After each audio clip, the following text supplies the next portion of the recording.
Hello friends, आइए आज हम इस ट्यूटोरियल में ओपनिंग बैलेंसेस के बारे में जानते हैं। जिसके लिए सबसे पहले आप यहाँ पर मास्टर्स में जाएंगे। आपको यहाँ पर मिलेगा ओपनिंग बैलेंसेस। आप देखेंगे ओपनिंग बैलेंसेस में हमें यहाँ पर तीन ऑप्शंस मिलते हैं: ledger openings, stock solve and stocks company. तो आइए सबसे पहले हम यहाँ पर जानते हैं कि ओपनिंग बैलेंसेस क्या है। इस ऑप्शन का यूज हम तब करते हैं जब कोई user first time software billing का यूज करता है और उसके सारे मैनुअली फीडेड डिटेल्स को सॉफ्टवेयर में इस ऑप्शन का यूज करके एंटर करते हैं। इसके बाद सपोज अगर हम फर्स्ट टाइम कंपनी क्रिएट कर रहे हैं और कंपनी क्रिएट करने के बाद अगर हमें लेजर ओपनिंग्स फीड करनी है तो उसके लिए हम यहाँ से लेजर ओपनिंग्स में जाएंगे। इसी तरह अगर आपको स्टॉक्स ओपनिंग डालनी है तो आप यहाँ पर स्टॉक सॉल्व में जाएंगे और अगर हमें कंपनी वाइज स्टॉक को फीड करना है तो हम यहाँ से स्टॉक्स कंपनी में जाएंगे। तो अब आप यहाँ पर देखेंगे फर्स्ट ऑप्शन यहाँ पर हमें दिया है लेजर ओपनिंग्स। तो आइए अब हम यहाँ पर सबसे पहले लेजर ओपनिंग्स को ब्रीफ में समझते हैं। लेजर ओपनिंग्स का मतलब यहाँ पर ये है कि जो भी हमारे डेटर्स हैं, क्रेडिटर्स हैं, या जो हमारी कैश बुक है, बैंक बुक है, लाइबिलिटीज हैं, एसेट्स हैं, उन बैलेंसेस को हम यहाँ पर लेजर ओपनिंग्स में फीड करेंगे। या हम यहाँ पर ये भी कह सकते हैं कि हमारी बैलेंस शीट में जो हमारे क्लोजिंग बैलेंसेस आ रहे हैं तो उस बैलेंस को भी हम यहाँ पर लेजर ओपनिंग्स में फीड कर सकते हैं। तो आइए अब हम यहाँ पर देखते हैं। सबसे पहले तो आप यहाँ पर लेजर ओपनिंग्स पर क्लिक करेंगे। आप देखेंगे कि जैसे ही हमने लेजर ओपनिंग्स पर क्लिक किया हमारे पास यहाँ पर सभी लेजर्स की लिस्ट डिस्प्ले हो रही है। अब सपोज हमें यहाँ पर जो है कैश बैलेंस डालना है तो सबसे पहले हम यहाँ पर जो है एक बार फाइंड करते हैं कैश लेजर। आप देखेंगे हमें यहाँ पर डिस्प्ले हो रहा है। हम इस पर क्लिक करते हैं, देन एंटर प्रेस करते हैं। आप देखेंगे कि जैसे ही हमने एंटर किया ओपनिंग बैलेंस की विंडो हमारे सामने डिस्प्ले हो गई है। अब सपोज हमने यहाँ पर जो है अमाउंट डाला 10,000 जो कि हमारा ओपनिंग बैलेंस है, देन एंटर प्रेस करते हैं। इसी तरह सपोज अब हमें जो है यहाँ पर किसी पार्टी में भी ओपनिंग बैलेंस डालना है। लाइक हम यहाँ पर जो है सर्च करते हैं आहूजा मेडिसिन सेंटर और अब हम यहाँ पर जो है एंटर की प्रेस करते हैं। ओपनिंग बैलेंस की विंडो हमारे सामने डिस्प्ले होती है। अब आप यहाँ पर वो अमाउंट एंटर करेंगे जो आपको इस पार्टी से लेना है। सपोज हमें यहाँ पर इस पार्टी से 2,000 रुपीज लेने हैं तो हम यहाँ पर एंटर करते हैं 2,000, देन एंटर प्रेस करते हैं। और एक चीज आप यहाँ पर ये ध्यान देंगे कि अगर ये हमारे डेटर्स हैं तो ऑब्वियसली हमारा जो अमाउंट है वो हमारे डेबिट में आएगा, इसलिए हम यहाँ पर इसे डेबिट रहने देंगे। देन एंटर प्रेस करते हैं। जैसे आप एंटर प्रेस करते हैं आपके सामने ओपनिंग आउटस्टैंडिंग की विंडो डिस्प्ले होती है। देखिए जब भी हम लेजर क्रिएट करते हैं तो उस टाइम पर हमसे बैलेंसिंग मेथड पूछा जाता है कि ये पार्टी बिल बाय बिल है, फीफो बेस है या ऑन अकाउंट है। और अगर हमने वहां पर balancing method bill bye bill set किया हुआ है तो यहाँ पर जो हमने 2,000 रुपीज ओपनिंग बैलेंस एंटर किया है तो आपको यहाँ पर जो ये स्पेसिफाई करना पड़ेगा कि आपने जो 2,000 रुपीज यहाँ पर एंटर किए हैं वो किस किस बिल के लिए पेंडिंग है। तो उसके लिए सबसे पहले तो आप यहाँ पर डेट एंटर करेंगे। मीन्स आप यहाँ पर वो डेट एंटर करेंगे जिस डेट का इनवॉइस पेंडिंग है। देन एंटर प्रेस करते हैं। इसके बाद आप यहाँ पर जो है बिल नंबर एंटर करेंगे। लाइक हम यहाँ पर देते हैं 0010, देन एंटर प्रेस करते हैं। नंबर ऑफ डेज में आप यहाँ पर एंटर करेंगे कि इस बिल को कितने दिन हो चुके हैं पेंडिंग हुए, वो नंबर ऑफ डेज आप यहाँ पर एंटर कर देंगे। अगेन हम यहाँ पर एंटर की प्रेस करते हैं। बिल वैल्यू में बेसिकली आपको टोटल बिल वैल्यू यहाँ पर एंटर करनी है कि जब ये बिल क्रिएट हुआ था कि उस टाइम पर बिल की वैल्यू क्या थी। अब सपोज जब उस टाइम पर बिल क्रिएट हुआ था उस बिल की वैल्यू तो 5,000 थी तो हम यहाँ पर एंटर कर देते हैं 5,000। बट अब हमारे पास जो उस बिल की वैल्यू है वो 1,000 है तो हम यहाँ पर जो है बैलेंस में एंटर कर देते हैं 1,000, एंटर प्रेस करते हैं। देन अगेन हम यहाँ पर एंटर प्रेस करते हैं। आप देखेंगे जैसे ही हमने यहाँ पर एंटर प्रेस किया इसने हमसे फिर से डेट, आप देखेंगे इसने हमसे फिर से यहाँ पर पूछा है।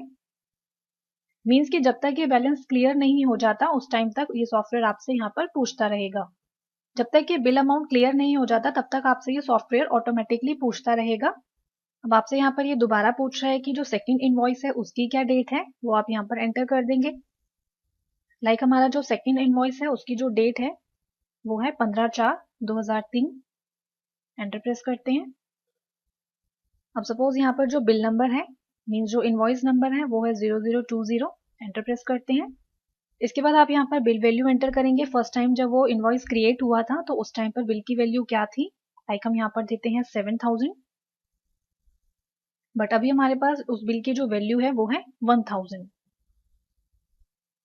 देन एंटर प्रेस करते हैं। इसे हम यहाँ पर एंटर प्रेस करते हैं, आप देखेंगे अब आप यहाँ पर देखेंगे कि इसने हमें यहाँ पर नीचे 3 बटन डिस्प्ले किए हैं, चेंज, सेव एंड एग्जिट।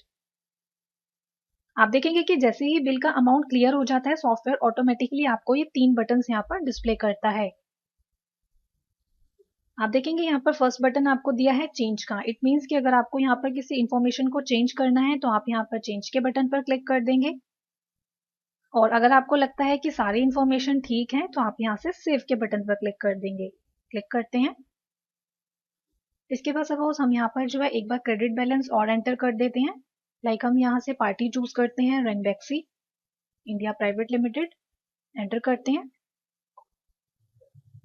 अब आप यहाँ पर वो अमाउंट एंटर करेंगे जो अमाउंट आपको इस पार्टी को पे करना है। लाइक हम यहाँ पर एंटर करते हैं 50,000। एंटर प्रेस करते हैं। अब आप यहाँ पर देखेंगे ये हमारे क्रेडिटर्स हैं, बट हमें यहाँ पर ये डीआर दिखा रहा है, डेबिट दिखा रहा है। तो आप यहाँ पर ये ध्यान रखेंगे कि अगर ये हमारे क्रेडिटर्स हैं तो आपको यहाँ पर इसे चेंज करना है। आप यहाँ पर इसे करेंगे CR credit, then enter press करते हैं। आप देखेंगे कि जैसे हमने यहाँ पर एंटर किया इसने हमसे यहाँ पर इंफॉर्मेशन पूछी है कि इस बिल के अगेंस्ट कौन कौन सा अमाउंट पेंडिंग है। तो सबसे पहले तो आप यहाँ पर डेट एंटर करेंगे, उसके बाद आप यहाँ पर बिल एंटर कर दें। आफ्टर दैट आप यहाँ पर बिल नंबर एंटर करेंगे, देन एंटर प्रेस करते हैं। इसके बाद आप यहाँ पर नंबर ऑफ डेज एंटर कर देंगे। फिर यहाँ पर आपसे पूछता है बिल वैल्यू। अब आप यहाँ पर जो है बिल वैल्यू एंटर करेंगे। सपोज हम यहाँ पर जो है 50,000 एंटर करते हैं कि जो हमारा बिल था वो 50,000 का था, और जो अभी हमारा अमाउंट पेंडिंग है वो भी 50,000 है। और एक चीज आपको यहाँ पर ये ध्यान रखनी है कि जो अमाउंट है वो क्रेडिट है या डेबिट है वो आपको यहाँ पर मेंशन करना है। देखिए क्रेडिट और डेबिट से मतलब यहाँ पर ये है कि जब हम ओपनिंग बैलेंस एंटर करते हैं तो उस टाइम पर वो बैलेंस डेबिट भी हो सकता है और क्रेडिट भी हो सकता है। फॉर एग्जाम्पल अगर वो सप्लायर्स हैं तो हम यहाँ पर क्रेडिट बैलेंस एंटर करेंगे, और अगर वो हमारे कस्टमर्स हैं तो हम यहाँ पर डेबिट बैलेंस एंटर करेंगे। तो अब हम यहाँ पर जो है एंटर प्रेस करते हैं और इसे सेव करते हैं। तो इस तरह से हम यहाँ से जो है अपने डेटर्स, क्रेडिटर्स, कैश बुक और बैंक बुक के ओपनिंग बैलेंस को यहाँ पर एंटर कर सकते हैं। तो अब हम यहाँ पर जो एस्केप की प्रेस करते हैं इससे बाहर आने के लिए। अगेन हम यहाँ पर मास्टर्स में चलते हैं, ओपनिंग बैलेंसेस। अब आप यहाँ पर देखेंगे नेक्स्ट ऑप्शन हमें यहाँ पर दिया है स्टॉक्स ऑल। क्लिक करते हैं। आप देखेंगे इसने हमें यहाँ पर जो ओपनिंग स्टॉक हैं वो हमें डिस्प्ले कर दिए हैं। तो अब आप यहाँ पर देख सकते हैं कि हमारे पास जितनी भी आइटम्स हैं वो सभी आइटम्स हमें यहाँ पर ये डिस्प्ले करता है। और अब आपको यहाँ से जिस भी आइटम का ओपनिंग बैलेंस एंटर करना है सिंपली आप उस आइटम के ऊपर अपने माउस को पॉइंट करेंगे, देन एंटर की प्रेस कर देंगे। तो आपके सामने ये विंडो डिस्प्ले हो जाएगी जहां पर आप सबसे पहले इस आइटम का बैच नंबर एंटर करेंगे। एंटर प्रेस करते हैं। अब आप यहाँ पर जो है इस आइटम का ओपनिंग बैलेंस एंटर करेंगे। लाइक हम यहाँ पर देते हैं 100। इसी तरह से आप यहाँ पर इस आइटम की MRP एंटर करेंगे। यहाँ पर हम दे रहे हैं 34। आइटम का सेलिंग रेट क्या है वो आप यहाँ पर एंटर कर देंगे। सेलिंग रेट जो है वो बेसिकली 2 या 3 भी हो सकते हैं। तो अब हम यहाँ पर जो है सेकेंड सेलिंग रेट एंटर करते हैं, लाइक 3। एंटर प्रेस करते हैं। आफ्टर दैट इस आइटम की जो एक्सपायरी डेट है वो आप यहाँ पर एंटर कर देंगे। और अब आपके सामने ये विंडो डिस्प्ले होती है, और इस आइटम के लिए जो भी इंफॉर्मेशन आप यहाँ पर एंटर करना चाहते हैं वो सिंपली आप यहाँ पर एंटर कर देंगे। देन अगेन हम यहाँ पर एंटर की प्रेस करते हैं, और अब हम यहाँ पर इसे सेव करते हैं जिसके लिए हम यहाँ पर एस्केप की प्रेस करते हैं, देन यहाँ से करते हैं यस। अब आपके सामने ये ट्रेडिंग की विंडो डिस्प्ले होती है जिसे हम यहाँ पर एस्केप कर देंगे। अगेन हम यहाँ पर एस्केप की प्रेस करते हैं, और अब आप यहाँ पर फिर से मास्टर्स में जाएंगे, ओपनिंग बैलेंसेस में। अब आप देखेंगे थर्ड ऑप्शन आपको यहाँ पर मिलता है स्टॉक्स कंपनी। देखिए स्टॉक्स ऑल और स्टॉक कंपनी में इतना डिफरेंस है कि स्टॉक ऑल में ये वहां पर आपको सभी कंपनीज की सभी आइटम्स एक साथ डिस्प्ले करता है, लेकिन स्टॉक्स कंपनी में ये आपको सभी कंपनीज यहाँ पर डिस्प्ले करता है कि आपको किस कंपनी में स्टॉक को एंटर करना है। लाइक अगर हम यहाँ पर इस कंपनी पर क्लिक करते हैं तो ये हमें यहाँ पर सिर्फ उसी कंपनी का ही स्टॉक डिस्प्ले करता है, और अब आप यहाँ से उस आइटम के लिए ओपनिंग स्टॉक एंटर कर सकते हैं। तो अब आप यहाँ पर देख सकते हैं कि यहाँ पर ये आपको सिर्फ उसी कंपनी का ही स्टॉक डिस्प्ले करता है। बाकी जिस तरह से अभी हमने स्टॉक्स ऑल में आइटम्स में ओपनिंग स्टॉक को एंटर किया, उसी तरह से आप यहाँ पर भी आइटम के लिए ओपनिंग स्टॉक को एंटर कर सकते हैं। फिलहाल हम यहाँ पर एस्केप की प्रेस करते हैं। Thank you.